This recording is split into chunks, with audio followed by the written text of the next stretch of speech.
요한복음 11장 17절에서 37절 말씀입니다.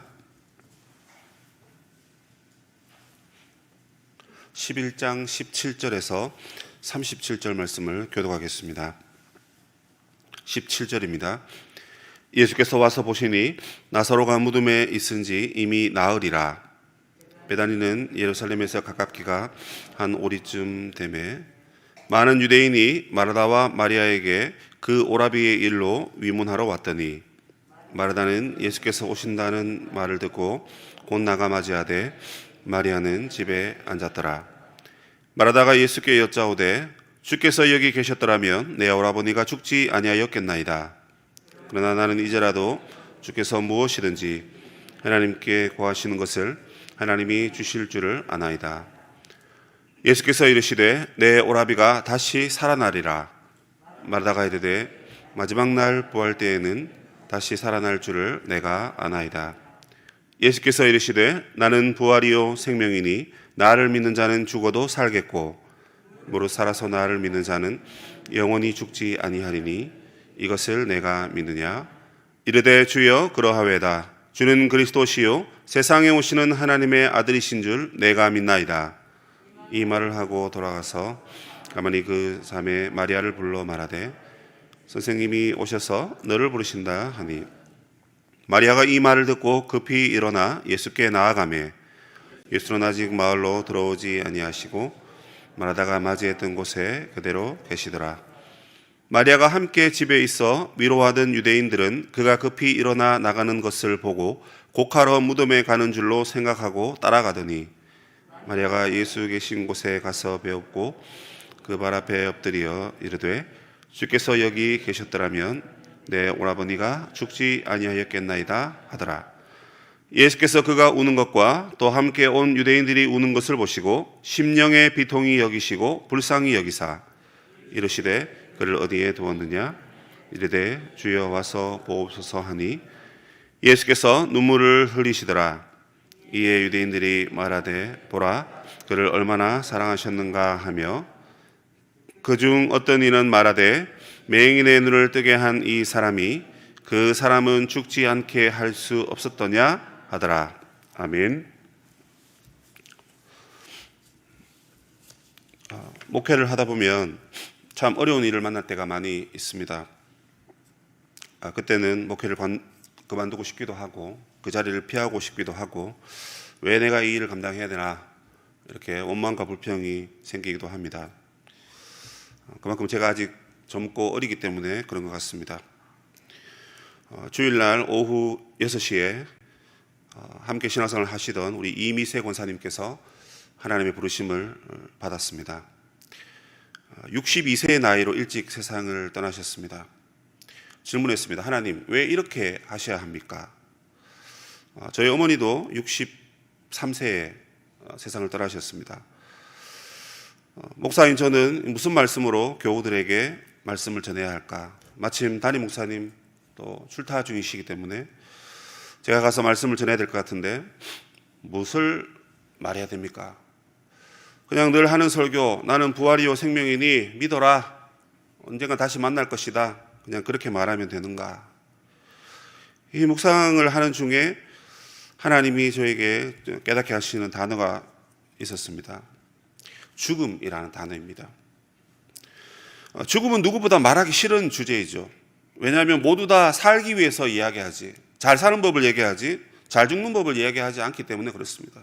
그래서 우리 같이 가난하고 아무것도 없는 자들에게는 죽는다라는 말이 우리의 삶과 연결되어 있지만 그러나 그 말을 하기 싫은 거죠. 오늘 아침에 우리는 무엇을 먹고 출근을 하지? 우리가 잘 살기 위해서 어떻게 해야 되지? 그 이야기를 하는 거지, 죽음에 대해서 묵상하고자 한다면 이건 그냥 먼 미래의 일로 미뤄버린다는 겁니다. 죽을 때 되면, 죽을 때가 다가오면 그때 내가 죽음에 대해서 생각해야지, 이렇게 보통 생각한다라는 겁니다. 특별히 죽음이라는 이 주제는 이제 병원에 있는 의사들이나 장례 지도사들에게 맡겨진 주제처럼 보입니다. 그 사람들이 사람의 죽음을 다루고 있기 때문에 그렇습니다. 그럼 오늘날 교회는 어떻습니까? 은혜 받고 잘 되고 승리하고 그래서 세상에서 성공하고 그런 주제는 다 듣기 좋아하고 그런 설교는 너무나 행복하게 듣지만 죽음에 대해서 말하는 것은 참 슬퍼하는 거죠. 듣기 싫어하고 관심이 없습니다. 그런데 신기하게도 저는 권사님의 소천 소식에 이 죽음이라는 단어를 하나님께서 제 마음속에 새겨주셨습니다. 그런데요, 여러분 권사님을 기억하시는지 모르지만 제가 교구 사역할 때 이 권사님 참 밝고 명랑한 분이셨습니다. 소녀 같은 분이셨다라고 해도 틀린 말이 아닐 겁니다. 아마 다 공감하실 겁니다. 근데 그런 그에게도 죽음이 찾아온 겁니다. 그럼 우리에게도 찾아온단 말이죠. 그래서 우리는 죽음을 묵상하고 늘 준비하는 자로 살아가야 되겠다. 이 말씀을 함께 나누려고 했습니다. 권사님의 이 마지막을 보면서 마음이 무겁고 슬픈 것은 저만이 아닐 것입니다. 여기에 참여한 우리 모든 교우들은 다 하나같이 마음이 무거울 것입니다. 근데 오늘 본문에 보면 나사로의 죽음 때문에도 모두가 슬퍼하고 있는 대목이 나옵니다. 특별히 주님도 슬퍼하시는데요. 여러분 33절을 보시면 주님이 심령의 비통이 여기시고 불쌍히 여기시고 그래서 묻습니다. 그를 어디에 두었느냐? 몰라서 묻는 게 아닙니다. 이미 무덤에 있고 그래서 무덤이 어디냐 이렇게 물으시는 겁니다. 그러니까 여기 있습니다. 주님 와서 보옵소서 하니까 35절에 예수께서 눈물을 흘리시더라 이렇게 되어 있습니다. 예수님이 눈물 흘린 것은 뭐 이것뿐만 아닙니다. 여러 번 있습니다. 그런데 여러분 예수님께서 이렇게 눈물까지 흘리시면서 그 나사로의 죽음을 너무너무 슬퍼하시는 것입니다. 마리아도 울고 마르다도 울고 그리고 많은 유대인들도 함께 울었습니다. 그런데 여러분 우리는 그 눈물을 그냥 우리 일반적인 생각으로 보아서는 안 됩니다. 분명히 예수님 우셨고 거기에 있는 모든 사람들이 울었는데 이 눈물은 같은 눈물이 아닙니다. 무슨 말입니까? 주님은 마음이 괴롭고 슬픈 이유가 마리아와 마르다 그리고 그 사람들의 반응 때문에 예수님이 울고 계시는 겁니다. 다시 말씀드리겠습니다. 나사로가 죽었기 때문에 나사로의 그 죽음에 대한 슬픔으로 인해서 우는 것이 아니란 말입니다. 나는 부활이요 생명이니 나를 믿는 자는 죽어도 살겠고 하신 그 말씀을 이 사람들이 이해하지 못하고 있기 때문에 예수님은 그들의 반응을 보시면서 우시는 겁니다. 그런데 그 밑에 본문에 보면 사람들이 이렇게 말합니다. 아이고 저 사람이 이렇게 우는 거 보니까 그를 얼마나 사랑하셨는가라고 36절에 그렇게 얘기합니다. 유대인들이 이렇게 해석한 거죠. 아, 저 예수님의 눈물은 딱 보니까 그만큼 나사로를 사랑했기 때문에 단숨에 달려와서 저렇게 많이 우는가 보다 이렇게 그냥 생각했다는 겁니다. 그러나 여러분 저는 결론부터 말씀드리면 이 예수님의 눈물은 그 일반적인 눈물이 아닙니다. 마리아와 마르다 그리고 그들의 곁에 있는 유대인들이 예수님에 대한 이해, 예수님이 진정한 부활이요 생명이신 것을 알지 못하고 믿지 못하는 그들의 안타까운 마음을 보시면서 주님이 울고 계시는 것입니다. 자, 그렇다면 과연 그럴까요? 과연 예수님의 눈물이 슬퍼서 울고 사랑하는 이를 떠나보냈기 때문에 유대인들이 말했던 것처럼 그렇게 우는 것이 아니라 정말 이들이 믿음이 없고 이들이 예수님이 누구인지 못 알아봤기 때문에 예수님이 우는 것일까요?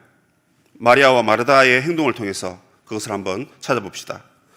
첫 번째 마르다입니다. 주님은 나사로가 무덤에 있는지 나흘 만에 찾아오셨습니다. 유대인들은 여러분 돌아가시면 그 즉시 바로 무덤에 갑니다. 왜냐하면 덥고 습한 날씨이기 때문에 이게 빨리 부패하고 냄새가 납니다. 그렇기 때문에 그날 바로 무덤에 갑니다. 그런데 나흘이 됐다는 것은 그야말로 끝났다라는 거예요.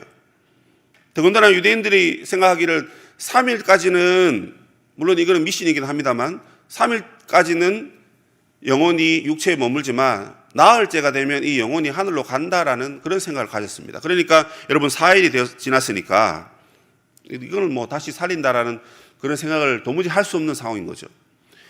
베다니와 예루살렘의 거리는 5리입니다.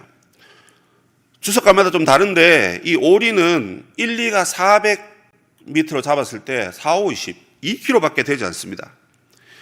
2km밖에 되지 않으면 예수님이 빨리 오실 수 있어요. 그런데 빨리 안 오셨습니다. 어제 본문에도 보면 이틀을 더 요하심에 이렇게 돼 있어요. 빨리 안 오셨어요.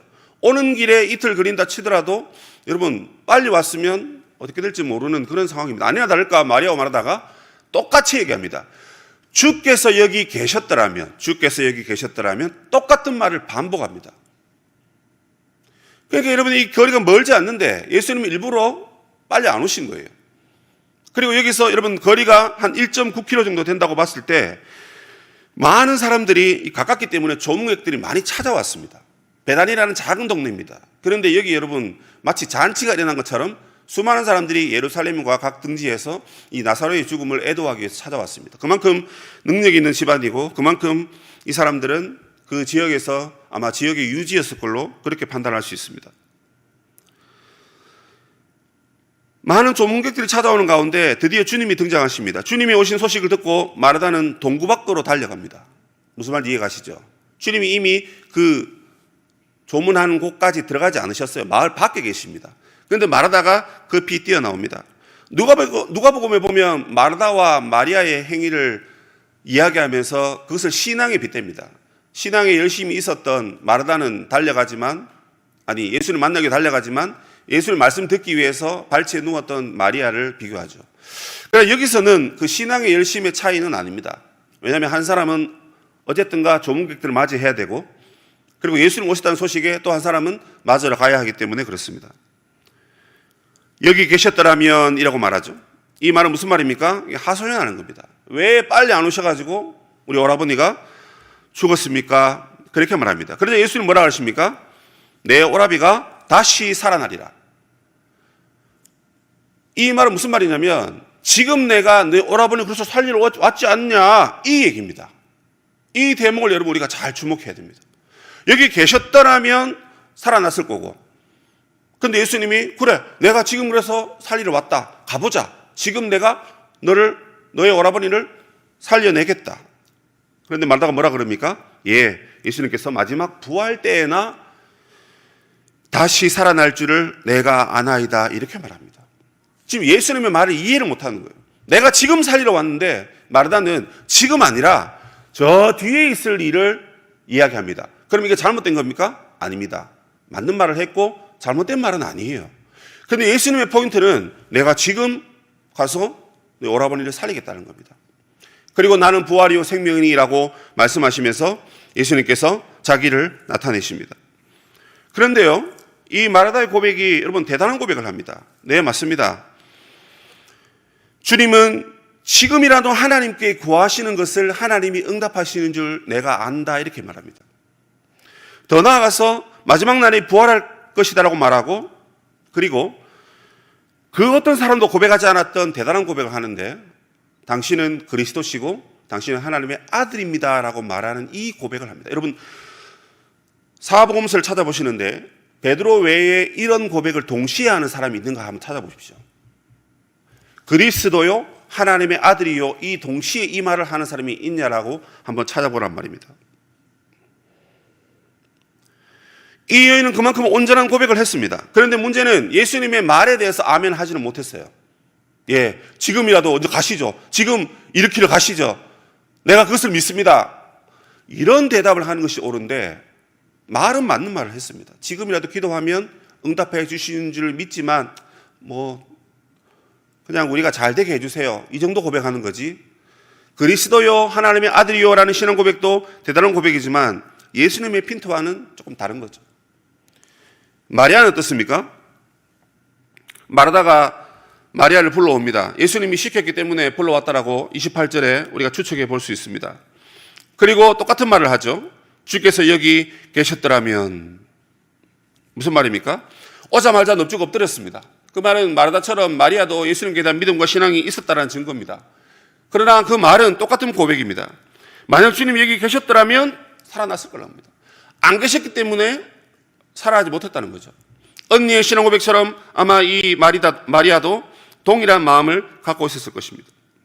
그리고 거기에 있는 모든 사람들이 다 북받쳐서 울어버립니다. 눈물바다가 된 거죠. 그런데 주님은 그들을 보시면서 심령의 비통이 여겨서 이렇게 되어 있습니다. 이 번역이 여러분 비통이 여겼다는 것은 정말 그 슬픔 때문에 우는 것이라고 볼 수 있는데요. 더 정확한 표현은 여러분 이게 마음의 분노가 일어나서 이렇게 번역을 할 수 있습니다. 여러분 사람이 죽었는데 거기서 이제 화를 낸다. 이게 좀 이해가 사실 안 되는 부분이죠. 그죠? 이미 죽었는데 화낼 게 아니라 만약에 뭐 빚쟁이가 돈을 못 받았는데 그 사람이 죽었어요. 그래도 초상집에 오면 함께 슬퍼하고 우는 것이 인지상정이고 우리 한국의 풍습이겠는데요. 이스라엘에서 그런지 모르지만 어쨌든 예수님이 비통히 여겼다라는 것이 그냥 슬퍼하고 눈물 흘렸다 이렇게만 볼 것이 아니라 분명히 이 단어는 다른 본문에도 주님이 분노가 일어났다 이렇게 번역할 수 있습니다. 왜 분노가 일어났습니까? 내가 부활이고 생명이라서 지금 내가 나사로를 살릴 수 있는데 그것을 아무도 동의하지 못하고 아무도 믿지 못하기 때문에 주님이 마음에 분노가 일어나고 그래서 그들을 불쌍히 여기시면서 끝끝내 주님도 눈물을 흘리셨다. 그 말은 그 믿음 없는 두 여인과 함께 우는 유대인들의 믿음 없는 신앙을 보면서 안타까운 나머지 주님도 역시나 눈물을 흘리신 것으로 그렇게 볼 수 있습니다. 그렇다면 여러분 이 대목에서 마르다의 이 신앙 고백과 마리아와 함께 주님 앞에 나아갔던 이 여인들의 부족함이 뭡니까? 이 대단한 신앙 고백을 여러분 했습니다. 베드로의 버금가는 신앙 고백을 했음에도 불구하고 뭔가가 하나 빠져 있는 거예요. 뭐죠? 그들이 사실 믿는다라고 고백했지만 현재적인 믿음이 없는 겁니다. 이게 오늘 본문의 핵심입니다. 믿음의 현재성을 드러내고 있지 못합니다. 예, 맞습니다. 그건 나중에 부활할 겁니다. 이렇게 말하는 겁니다. 아니다. 지금 내가 가서 살리겠다. 왜? 나는 부활이고 생명이니까. 나로부터 부활이 시작되고 나로부터 생명이 일어나기 때문에 내가 이제 여기 있지 않느냐. 내가 지금 여기 있고 그래서 가서 내가 살릴 수 있다. 예, 그건 나중에 될 겁니다. 이 차이를 여러분 아시겠습니까?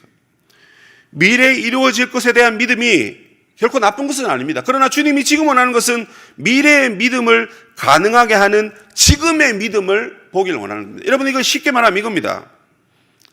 우리 아이들 오늘 개학하죠, 그죠? 그런데 부모들이 어떻게 합니까? 죄송합니다. 저희들이 사역자들이 사역하다 보면 부모님들이 아이들의 신앙에 관심을 가지는지 안 가지는지 저희들 다 보입니다. 아이들의 믿음이 중요한데 아이들 공부시킨다고 믿음을 뒷전으로 밀려버리는 부모님들이 꽤 많습니다. 남편들 돈 번다고 교회 생활을 하지 않으면 믿음이 여러분 핑계 쳐버리는 겁니다. 아이, 지금 돈 벌어야 되니까 지금 교회 갈 시간 없다는 겁니다. 우리 아내들이 재테크 한다고 거기 관심 가지지 기도할 시간, 신앙생활 할 시간, 교회를 위해 봉사할 시간 없다라는 겁니다. 우리의 부모들이 노후를 재미나게 보내야 되기 때문에 교회에 와서 기도할 시간은 없다는 겁니다. 예배드릴 시간은 없습니다. 더군다나 코로나 때문에 나는 병에 걸릴 수도 있기 때문에 나는 중요한 직장이 있기 때문에 물론 이해를 하는 부분이지만 혹시나 하는 마음에 나는 지금 믿음으로 하나님 앞에 나아가지는 못하고 이게 코로나 끝나면 나오고 우리 아이들 공부 끝나면 나오고 재테크 성공하면 나오고 내 먼저 갖춰야 될 내 주머니가 가득 차지면 그때 내가 믿음으로 하나님 앞에 나아가겠다. 지금 내가 하나님 앞에 드릴 예물은 없지만 내가 돈 많이 벌어서 하나님 앞에 믿음으로 헌금 드리겠다.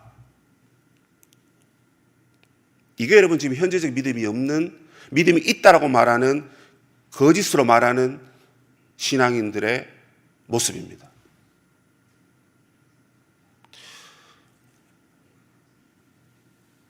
여러분 어떻습니까? 우리의 믿음 어떻습니까? 오늘의 믿음이 없는데 내일의 믿음이 있을까요?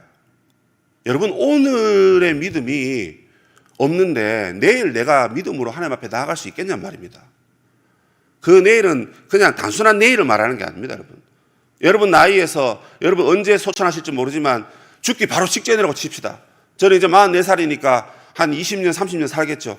그럼 여러분 그 30년 후라고 칩시다. 지금 내가 믿음을 안 가지는데 30년 후에 믿음이 갑자기 생길까요? 지금 내가 믿음을 가지고 하나님 앞에 헌신하지 않는데 나중에 가면 더 자유롭고 더 내 마음대로 할 수 있고 주머니에 돈도 더 많아지는데 과연 그것을 포기하면서까지 내가 주님 앞에 헌신할 수 있는 시간이 올 수 있을까요?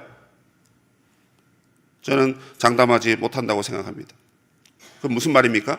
지금 여러분 우리가 믿음을 고백하지 않으면 나중 일은 여러분 그때 가서 하는 거고 나중 일은 나중 문제입니다. 오늘 하나님 저와 여러분을 말씀하시는 것은 지금 우리의 믿음을 요구하시고 지금 너의 믿음을 고백하라 하실 때 지금 여러분 우리가 믿음을 고백하자라는 겁니다. 이 믿음 때문에 여러분 하나님 앞에 나아가서 회개하고 하나님을 붙들어야 되지 않겠습니까? 공부 때문에 믿음을 포기하고, 돈 때문에 믿음을 포기하고, 친구 때문에 포기하고, 집 때문에 포기하고, 그 무엇 때문에, 나의 일 때문에 믿음을 포기하는 일은 절대 없어야 할 것입니다. 여러분, 이제 우리가 믿음으로 하나님 앞에 고백하며 나아갑시다. 이 부활의 믿음, 이 부활의 신앙, 부활절만 되면 그때만 서랍 속에서 낡은 일기장을 꺼내서 옛날에 이랬었지 하는 그게 아니라 날마다 부활의 믿음으로 하나님께 나아가고 너의 믿음을 고백하고 너의 믿음대로 살아라고 했을 때 네 주님 좀 부족하지만 그렇게 살겠습니다. 우리의 믿음이 참 보잘것없습니다. 주님이 우리를 불쌍히 여기시고 주님이 원하실 때 지금 우리가 믿음을 고백하며 나아가게 해 주시옵소서.